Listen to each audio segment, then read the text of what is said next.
What's up, guys? Today we had a Dynan 335i come in with a misfire needing diagnosis. My initial thought is maybe the injectors are leaking or the high pressure fuel pump went. That's what the customer said it sounded like. He's pretty familiar with the cars, but I had to do some more digging for myself. Of course, I whipped out the scanner, went down to the fuel pressure. This is fuel pressure at the fuel rail. We went for a drive. He did a hard pull in third and fourth. Fuel pressure didn't drop at all.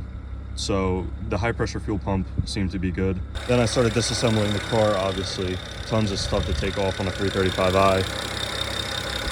And I found these coil packs just resting above. These are brand new coils that were just put in. Sometimes coil packs expand under temperature, and if they're not in there 100%, they'll pop the rest of the way out and it'll cause a misfire. Just pressing the coil packs down did their work, and now it's running great.